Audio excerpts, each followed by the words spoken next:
하나님께서 우리에게 주신 말씀은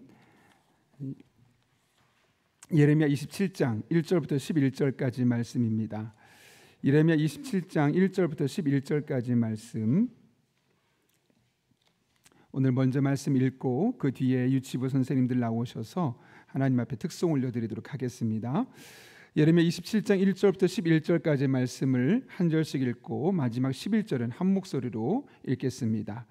제가 먼저 하나님의 말씀을 봉독하겠습니다. 유다의 왕 요시야의 아들 여호야김이 다스리기 시작할 때 여호와께서 말씀으로 예레미야에게 임하시느니라.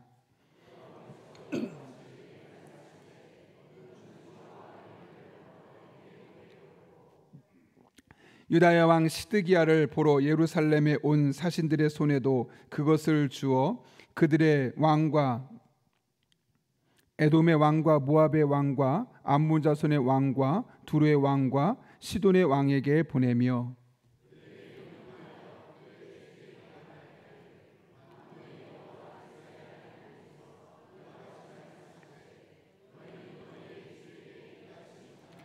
나는 내 큰 능력과 나의 펴든 팔로 땅과 지상에 있는 사람과 짐승들을 만들고 내가 보기에 옳은 사람에게 그것을 주었노라.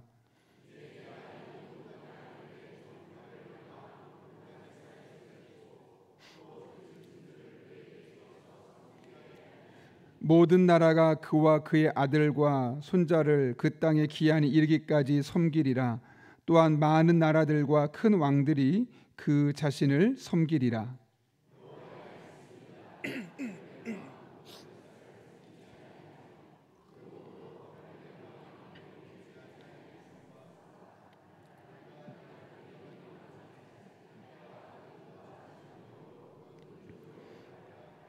너희는 너희 선지자나 복술가나 꿈꾸는 자나 술사나 요술자가 이르기를 너희가 바벨론의 왕을 섬기게 되지 아니하리라 하여도 너희는 듣지 말라.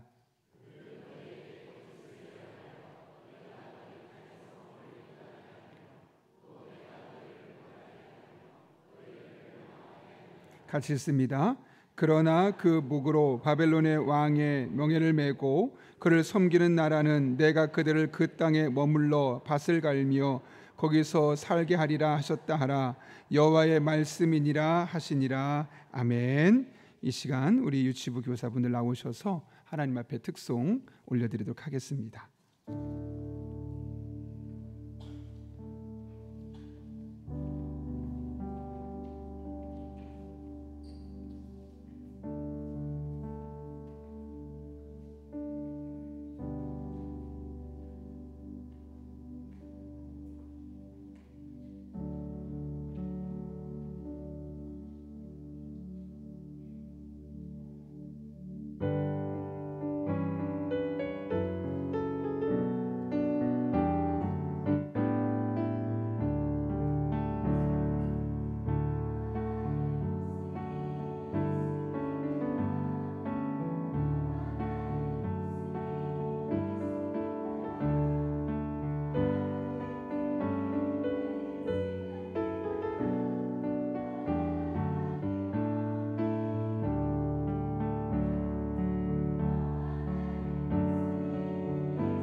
네, 귀한 찬양 감사합니다. 잊어버리면 안 될 것 같아서 지금 한번 우리 옆에 있는 좌우에 있는 분에게 인사하겠습니다. 예수님 닮았네요. 이렇게 한번 인사해 볼까요? 제가 보니까 이게 아니라 이렇게 하라는 거였습니다. 예수님 닮았네요. 네, 감사합니다. 귀한 찬양을 따라서 우리 아이들이 이번 여름 성경학교를 통해 예수님을 더 깊이 닮아가는 그런 은혜가 있기를 정말 예수님의 이름으로 축복합니다. 이 시간 함께 기도하고 또 하나님의 말씀 나누도록 하겠습니다. 거룩하신 아버지 하나님, 오늘도 우리를 주님 전에 불러주시고 특별한 목적이 있어 이 시기에 기도하게 하시고 그런 가운데 우리들의 마음을 감동하여 주셔서 하나님의 뜻을 하나씩 하나씩 알아가며 우리들의 삶에 있는 앞에 있는 벽을 넘어설 수 있는 지혜와 능력과 마음과 영적인 결단할 수 있도록 인도하시는 애 진심으로 감사를 드립니다. 이 새벽에도 하나님의 말씀을 듣는 우리 한 사람 한 사람의 마음의 문을 활짝 열어주시고 선포되는 말씀이 우리의 삶을 바꾸는 영적인 동력이 있게 하시고 그렇게 이번 한 주간의 삶, 이번 한 주간의 기도를 통하여 우리의 삶에 하나님의 풍성한 은혜를 경험할 수 있도록 주님께서 인도하여 주옵소서. 그런 과정 중에 우리 유치부로 섬기는 교사들, 부장님과 부감님들, 교역자를 축복합니다. 하나님 지혜를 주시고 건강을 주시고 이 사명을 즐겁게 감당할 수 있도록 모든 환경을 가장 선한 길로 인도하여 주옵소서. 또한 이 새벽에 하나님의 도우심이 간절하여서 기도 제목을 내놓고 예물을 드리며 하나님 앞에 기도하는 손길이 있습니다.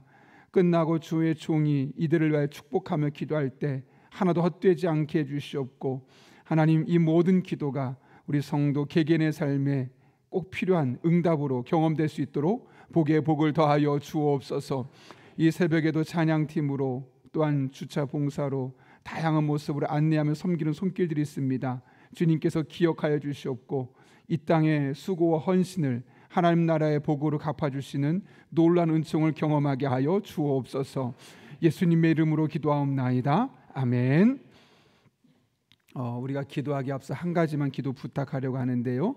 우리 안명희 집사님의 남편 유재년 성도님께서 잠깐 쓰러지시면서 뇌출혈이 있으셨습니다. 그래서 지금 세브란스 병원에서 입원해 계신데 하나님의 은혜 가운데 빨리 회복되어서 또 함께 나와서 주일부터 예배할 수 있도록 여러분 많이 기도해 주시기를 부탁드립니다. 네, 집사님께 기도 이렇게 드려도 되겠느냐라고 제가 양해를 부탁드렸고 가능하다 해서 이렇게 이야기를 나누게 되었습니다. 네, 제가 최근에 인생은 도대체 무엇일까 고민하면서 이 세상이 돌아가는 법칙에 대해서 쓴 책이 있어서 하루에 하나씩 두 개씩 그 책을 내용 읽어가고 있습니다. 이 세상을 움직이는 100가지 법칙이라는 책인데요. 그 책을 보게 되면 언젠가 한번 들으신 적이 있을 텐데 에디슨이 한 말이 있죠. 어떤 말이 있습니까? 많은 말 중에 하나 있지만 천재는 99%의 노력과 1%의 영감으로 이루어진다 라는 말일 겁니다. 이에 대해서는 해석이 두 가지로 분분합니다. 하나는 99%의 노력이 정말 중요하다. 그래서 정말 우리는 이 이야기를 들을 때마다 99%의 노력에 가까워지려고 많은 노력을 기울여 왔습니다. 그런데 대다수의 전문가들에 의하면 이 말은 원래 99%의 노력을 강조하기 위한 말이 아니라 1%의 영감을 강조하기 위해 쓰여진 표현이라는 겁니다. 그래서 그 책에서는 천재들이 가장 질투심이 많다라고 하면서 그 이야기를 하는 거죠. 그러니까 자신이 그와 같은 탁월한 능력을 보내고 또 많은 발견을 해낼 수 있었던 이유는 99% 노력했기 때문이 아니라 그 1%의 영감이 있었기 때문이다. 이 부분을 강조하려고 했던 거죠. 그 이야기를 들으면서 나름대로 일리가 있다라는 생각을 다시 한번 하게 되었습니다. 열심히 노력하는 것도 중요하지만 그 1%의 영감이 방향을 가르치고 그 1%의 영감이 무엇이 옳고 그르치는지를 가르쳐주지 않는다면 그 99%의 노력은 결국 헛된 길로 갈 것이기 때문에 그렇죠. 저는 이것도 이 영적인 생활에도 동일하게 적용할 수 있다고 생각합니다. 우리들의 삶에 99%의 최선의 노력이 있어도 1%의 하나님 주시는 영감과 지혜와 인도하심이 없다면 그 99%의 노력은 헛수고가 될 것이기 때문에 그렇습니다. 그런 맥락에서 우리는 99% 노력하는 것도 필요하겠지만 어쩌면 우리의 인생의 방향을 움직일 수 있는 그 1%의 영감, 그 1%의 하나님의 도우심과 인도하심과 하나님의 이끄심을 구하고 찾기 위해서 훨씬 더 많은 노력을 기울여야 될 것입니다. 그럴 때 그 1%처럼 작아 보일 수 있지만 결국 방향을 정하고 옳고 그른지를 정하고 가장 우리를 복된 길로 인도하시는 하나님의 도우심을 그럴 때 비로소 경험할 수 있기 때문에 그런 것이죠. 오늘 본문을 통해서 이 같은 사실을 확인할 수 있습니다.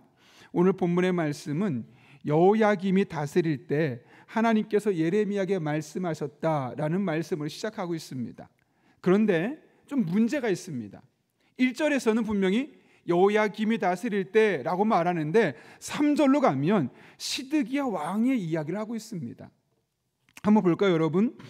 유다의 왕 요시야 아들 여호야김이 다스리기 시작한 때 여호와께서 말씀으로 예레미야에게 임하시니라 말씀하셨는데 갑자기 그 말씀을 하시며 이어서 3절에 말합니다. 유다의 왕 시드기야를 보러 예루살렘에 온 사신들의 손에도 그것을 주어. 사실 여호야김과 시드기야 사이에는 약 10년간의 갭이 있거든요. 그럼 도대체 이게 누구에게 하는 말씀이냐? 이 말씀은 시드기야, 지금 시드기야 시대에 했던 말씀이라는 사실을 대부분의 학자들이 동의하고 있죠. 그래서 1절에 말하는 여호야김보다는 이것을 우리는 시드기야 시대에 했던 말씀이다라고 보는 것이 옳은 겁니다. 이에 대한 해석에 대해서는 나중에 기회가 되면 우리가 살펴보겠고, 오늘은 도대체 그럼 그 시기에 하나님께서 어떤 말씀하셨느냐, 이 말씀을 하려고 합니다. 오늘 본문을 볼까요? 무슨 말씀하셨습니까? 2절과 3절 말씀 같이 읽겠습니다. 먼저 2절 읽겠습니다. 시작. 여호와께서 이와 같이 내게 말씀하시되 너는 줄과 멍에를 만들어. 3절이요. 유다의 왕 시드기야를 보러 예루살렘에 온 사신들의 손에도 그것을 주어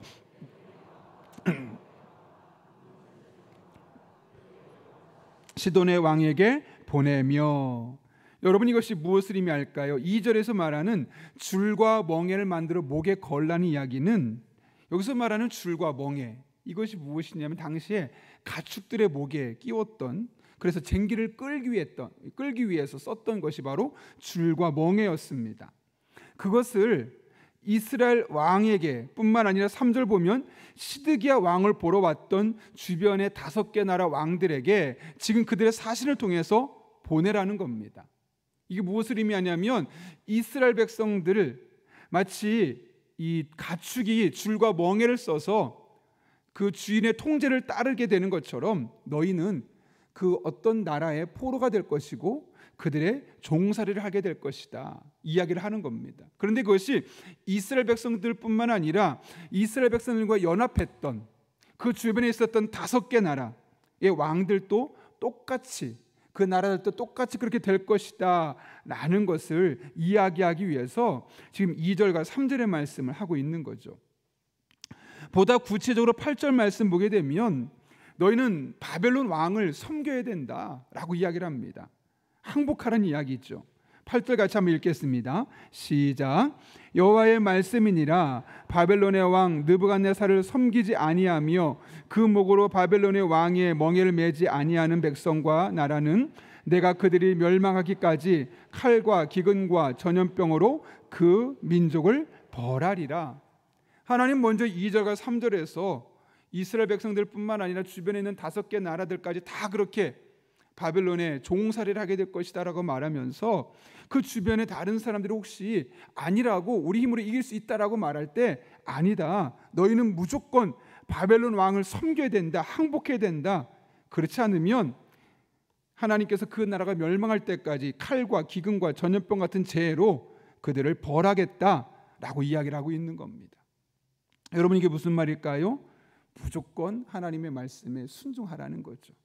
주변에 거짓 선지자들이 나타나서 아니라고 말해도 그 말에 현혹되지 말고 지금 예레미야를 통해 주신 그 말씀이 그대로 이루어질 것이기 때문에, 다른 대안이 없을 것이기 때문에 무조건 순종해서 항복해라 라고 이야기를 하고 있는 겁니다.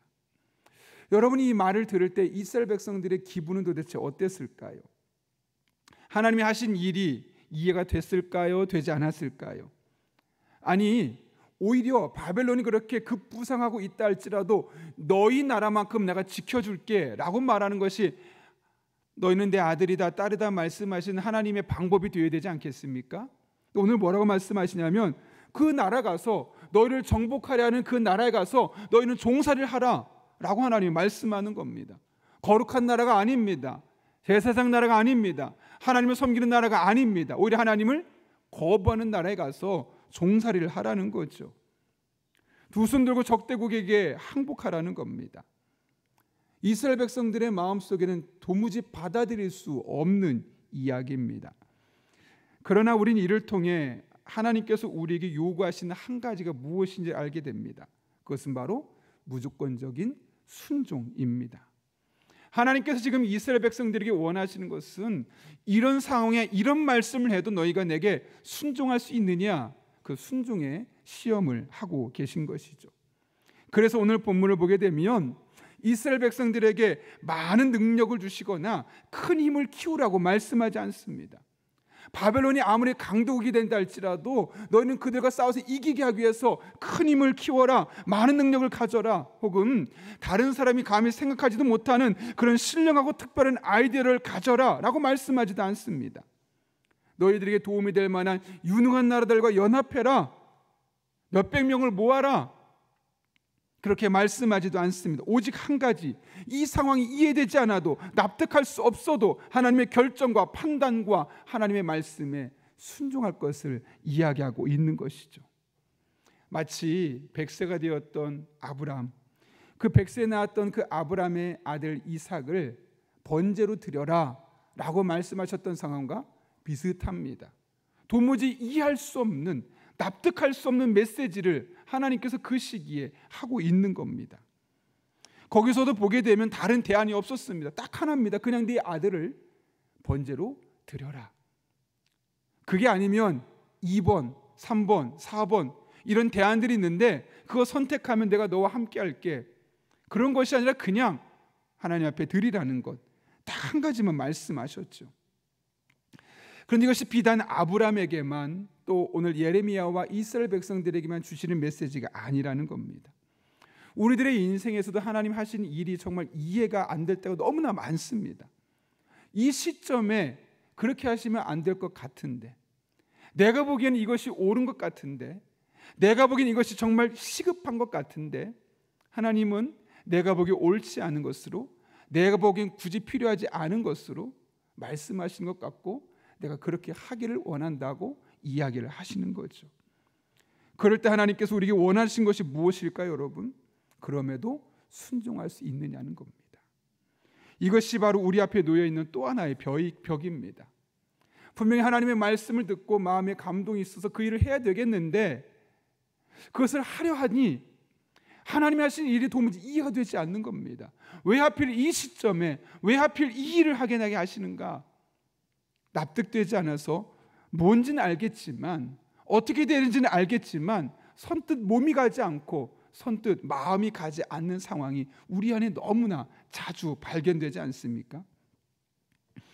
근데 하나님께서 이스라엘 백성들은 어떤 상황 가운데도 하나님께 순종하기를 원하셨던 것이죠. 여러분, 이것이 도대체 무엇을 의미할까요? 하나님 앞에 순종하라는 것, 특별히 어떤 상황, 이해되지 않는 상황, 납득되지 않는 상황 속에서도 하나님께 순종하라는 말씀하시는 것은 도대체 무엇을 의미하는 걸까요? 전 두 가지를 생각할 수 있다고 생각하는데, 첫 번째로는 하나님의 말씀 그대로 하라는 거예요.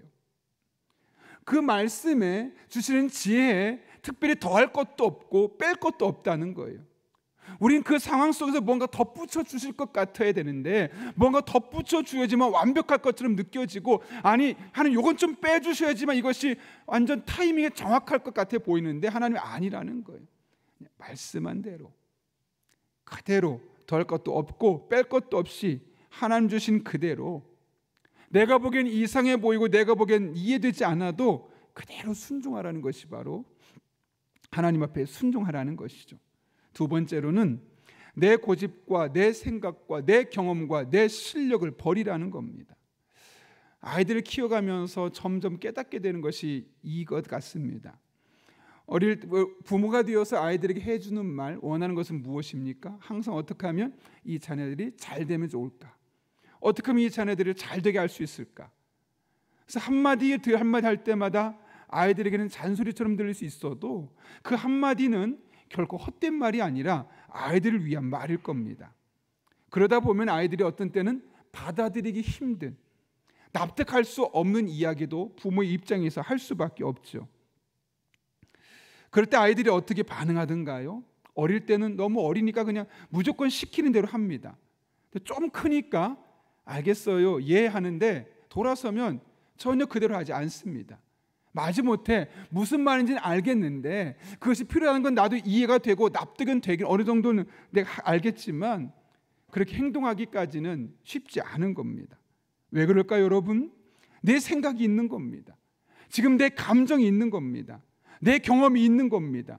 그래서 부분적으로 순종하거나 아니면 말로만 순종하거나 생각하고만 순종하는 경우가 우리 자녀들의 삶에서 얼마나 자주 보입니까? 그런데 이것이 비단 우리가 자녀를 키우는 과정에만 겪는 것이 아니라 하나님의 말씀을 접하고 있는 어쩌면 우리의 태도일 수도 있다는 것이죠. 그런 가운데 하나님께서 원하시는 것은 온전한 순종이라는 겁니다. 도무지 이해할 수 없어도 납득이 되지 않아도 내가 보기엔 좀 더 붙여야 될 것 같고 뺄 것 같아 보여도 그냥 있는 그대로 하나님 말씀하신 대로 하나님 뜻대로 순종할 것을 우리에게 원하시는 것이죠. 여러분, 그럴 때 우리가 어떻게 하나님 앞에 순종하며 나아갈 수 있을까요?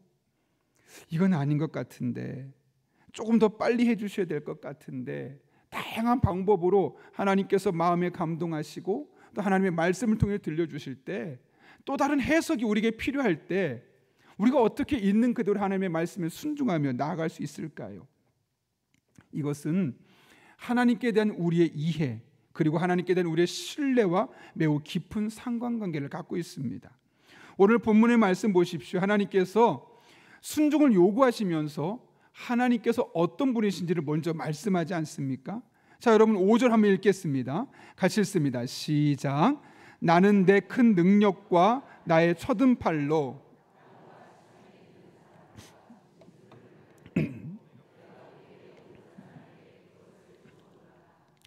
네. 그리고 6절 같이 읽습니다. 시작. 이제 내가 이 모든 땅을 내 종 바벨론의 왕 느부갓네살의 손에 주고 또 들짐승들을 그에게 주어서 섬기게 하였나니. 여기 5절 보게 되면 하나님이 스스로를 어떤 분으로 말씀하시냐? 나는 내 큰 능력과 나의 쳐든 팔로. 이게 하나님이 어떤 분인지 말씀하시는데요. 여기 내 큰 능력은 무한한 능력을 표현할 때 쓰는 단어고요. 나의 쳐든 팔은 뭐냐면 그 무한한 능력이 밖으로 외부로 드러나는 행위를 말할 때 쳐든 팔이란 단어를 상징적으로 쓰고 있는 겁니다. 그렇게 하나님의 무한하신 능력과 무한하신 능력이 외부로 나타나게 될 때 땅과 지상에 있는 사람과 짐승들을 만드셨다라고 말씀하시면서 하나님의 창조 능력을 말씀하시는데 이 끝에 만들다라는 단어가 히브리어 아사라는 단어를 썼어요. 이게 뭐냐면 창세기 1장에서 무에서 유를 창조하셨을 때 썼던 단어 바라와 같은 단어입니다. 하나님께서 그렇게 세상을 창조하셨다는 거예요. 지상에 있는 모든 사람과 짐승들 하나님이 다 만드셨다는 거죠. 하나님의 무한하신 능력으로. 이것이 무엇을 의미할까요, 여러분? 하나님이 어떤 능력을 갖고 계신 분인지를 분명히 알라는 거예요. 두 번째로는 내가 보기에 옳은 사람에게 그것을 주었노라 라고 이야기를 합니다. 그런데 그 대상이 누구냐? 6절을 보면 바벨론의 왕 느부갓네살. 하나님 보시기에 옳은 사람에게 그것을 주었다고요? 아니, 느부갓네살이 하나님 보시기에 옳은 사람입니까? 아니잖아요. 그렇다면 여기서 옳은 사람은 도대체 무엇을 의미하느냐? 영적으로 윤리적으로 옳다 그것이 아니라 적합하다라는 말씀하는 거예요. 무한한 능력으로 이 땅의 모든 짐승과 사람을 만드시고 창조하신 그 창조 하나님께서 하나님 보시기에 적합한 사람에게 그것을 주어서 그 역사를 움직이신다는 거예요. 그래서 여기서 말씀하시는 옳은 사람이라는 것은 하나님 보시기에 적합한, 내가 보기에는 그때가 아닌 것 같고 그 사람이 아닌 것 같은데 하나님 보시기에는 그때가 맞고 하나님 보시기에는 그 사람이 맞아서 그 사람을 통해서 그 시기에 일한다는 거예요. 다시 말하면 지금은 이스라엘 백성들이 바벨론의 밑에서 고통을 당할만 하는 때고, 이 일을 하기 위해서 하나님 보시기에 적합한 사람이 누구였느냐? 바벨론의 왕 느부갓네살이었다는 사실을 분명하게 말씀하고 있는 것이죠. 그 무한한 능력을 갖고 계신 하나님께서 적합한 사람에게 그 일을 행하게 하실 때 우리가 할 일은 하나밖에 없다는 거예요. 내가 보기에는 이상한 사람이고, 내가 보기에는 이상한 환경이고, 내가 보기엔 좋지 않은 타이밍 같은데 하나님은 완벽한 타이밍에 완벽한 사람을 통해서 그 일을 행하고 계시니, 우리가 그 하나님을 신뢰한다면, 그 하나님을 믿는다면 우리에게 주어진 것은 순종밖에 없음을 분명하게 말씀하고 있는 것이죠. 여러분, 하나님께서 실수하지 않는 분이심을 믿으십니까? 물론 우리가 보기에는 약간 빨라 보일 때가 있고 어떤 때는 조금 느려 보일 때가 있습니다. 그러나 하나님은 항상 정확한 시간에 완벽한 능력으로 하나님 보시기에 적합한 사람을 통하여, 내가 보기에 적합한 사람이 아닙니다. 하나님 보시기에 적합한 사람을 통하여. 근데 그 적합한 사람은 어떤 분에는 정말 믿음이 좋고 신실한 사람일 수 있지만 때로는 이상한 사람, 납득되지 않는 사람, 저 사람이 되면 아닐 것 같은 사람을 통해서 일을 행하고 계신다는 거죠. 그럴 때 우리가 할 일은 하나님 앞에 순종하며 하나님께서 하는 일들을 따라가는 것, 그것이 우리 믿음의 사람들에게 주어진 일이라는 겁니다. 지난주에 아내와 제가 새벽기도 끝나고 나서 맥도날드에 가서 이제 맥모닝을 함께 먹었는데, 먹으면서 저는 맥도날드 갈 때마다 늘 생각나는 게 있어요. 저희 교회 부임하기 1년 전에 하나님께서 말씀 듣는 가운데 주신 마음이 있어서 아내와 여보, 올해는 우리가 아이들이 비록 어리지만 1년 동안 새벽기도 함께 하자, 그렇게 이야기를 하게 되었고, 사실 그 당시에 아이가 셋이지 않습니까?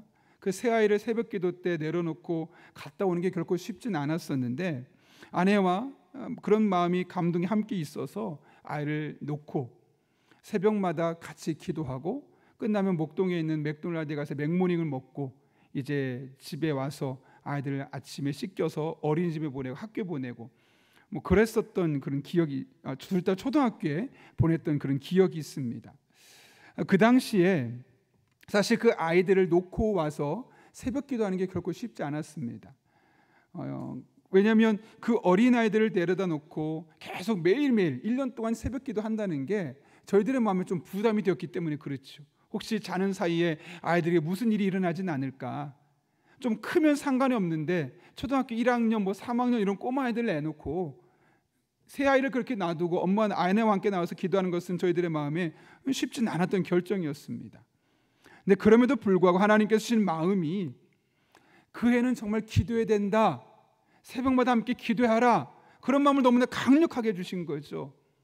그래서 솔직히 이해가 되진 않았지만 아내와 함께 새벽 기도를 시작하게 되었고, 그렇게 새벽 기도를 시작하고 몇 개월이 되었을 때 우리 교회를 지원할 기회가 되었고, 그렇게 무려 11개월 동안 기도하는 가운데 제가 저희 교회 담임 목회자로 오게 되는 길이 열리게 되었습니다.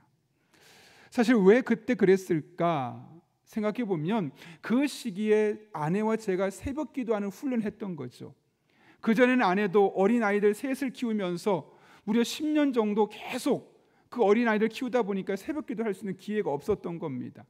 기회가 1년에 한두 번 정도 특별한 새벽 기도 때 외에는 새벽 기도를 훈련할 시간이 없었죠. 그런데 담임 목회가 되면 필요한 게 무엇이겠습니까? 아내와 제가 함께 교회를 위해 기도하고 아픈 성도들을 위해, 문제가 있는 성도들을 위해서 함께 새벽마다 기도해야 되는데 하나님 보시기에 그 시기에 필요했던 겁니다. 아이들만 놓고 보면 새벽 기도할 타이밍이 아닌데 담임 목회자를 보내자면 그 시기에 아내와 저는 새벽마다 습관을 들이고 훈련이 되어야 하는 그런 타이밍이었던 것이죠. 완벽하신 하나님, 실수하지 않으신 하나님께서 완벽한 타이밍에 그 일을 하기 위해서 저희들의 마음을 감동하게 하셨고, 그 1년 동안 아내와 저는 새벽 기도하는 훈련이 되었고, 그래서 담임 목회자가 되었을 때 새벽 기도하는 것이 결코 힘들지 않았던 것, 그리고 새벽 기도의 힘이 얼마나 큰지를 깨닫게 하셔서 새벽마다 나와 기도할 수 있었던 것이 바로 그때, 우리가 보기에는 이 타이밍이 아닌 것 같은데, 조금 더 있어야 될 것 같은데, 그때 주셨던 마음과 이끄셨던 하나님의 방법이었던 것이죠. 여러분, 우리가 믿는 하나님이 어떤 분이십니까? 전능하신 능력으로 이 땅의 모든 것을 창조하실 뿐만 아니라 특별한 계획과 뜻이 있어 하나님 보시기에 옳은 사람을 통해서 이 땅을 움직여 가십니다.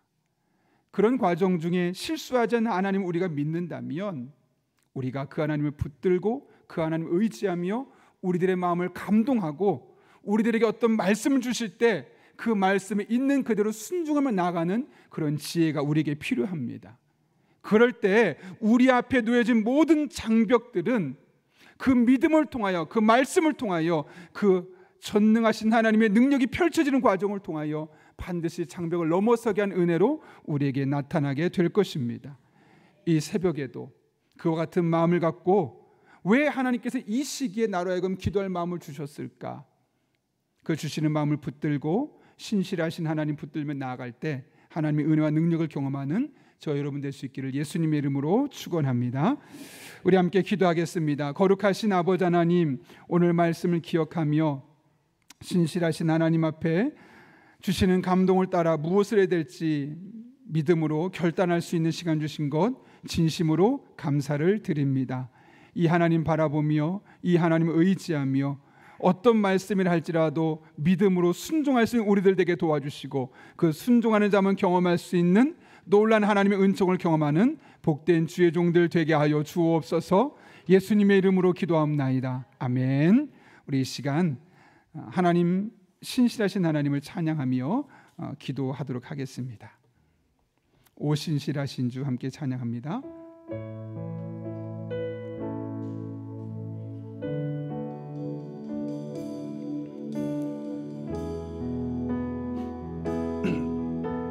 하나님 한 번도 나를, 하나님 한 번도 나를 실망시킨 적 없으시고 언제나 공평과 은혜로 나를 지키셨네. 오 신실하신 주, 오 신실하신 주, 내 너를 떠나지도 않으리라, 내 너를 버리지도 않으리라. 약속하셨던 주님, 그 약속을 지키사 이후로도 영원토록 나를 지키시리라 확신하네. 다시 한번 고백합니다. 하나님 한 번도 나를, 하나님 한 번도 나를 실망시킨 적 없으시고 언제나 공평과 은혜로 나를 지키셨네. 오 신실하신 주, 오 신실하신 주, 내 너를 떠나지도 않으리라, 내 너를 버리지도 않으리라. 약속하셨던 주님,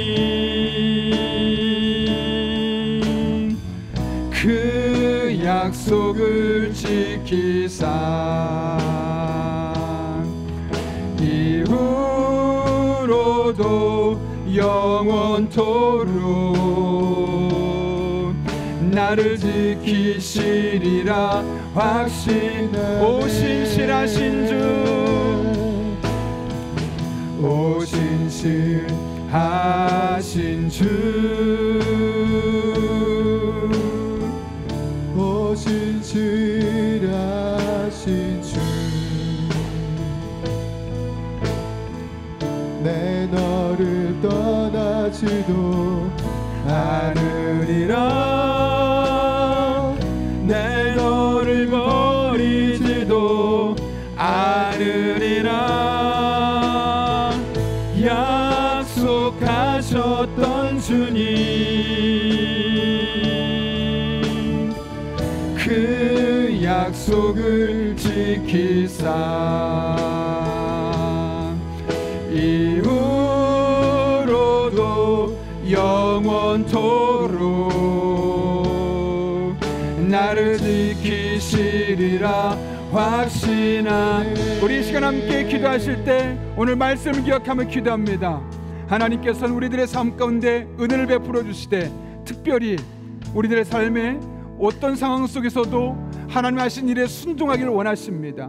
그런데 우리가 어떤 상황에도 하나님께 순종하려면 하나님께 대한 분명한 신앙이 필요한데, 하나님은 전능하신 창조 능력을 갖고 계신 분으로서 하나님 보시기에 옳은 사람으로 옳은 상황 속에 적합한 때 그 일들을 행하고 계신 분이심을 우리가 신뢰하는 겁니다. 그럴 때 어떤 일이 있어도 하나님께 순종할 수 있고, 그럴 때 어떤 말씀하셔도 우리가 순종할 수 있음을 분명하게 말씀하셨습니다.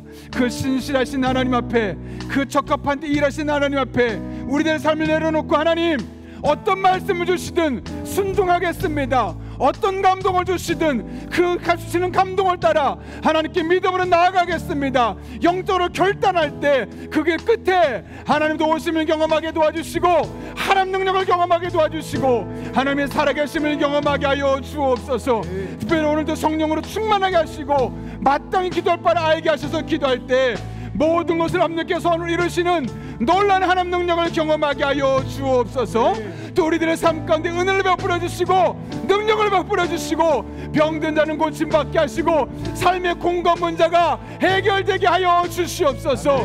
이런 기도 제목을 가지고 주여 3번 부르시고 5분 이상 기도하겠습니다. 주여 주여 주여 살아계신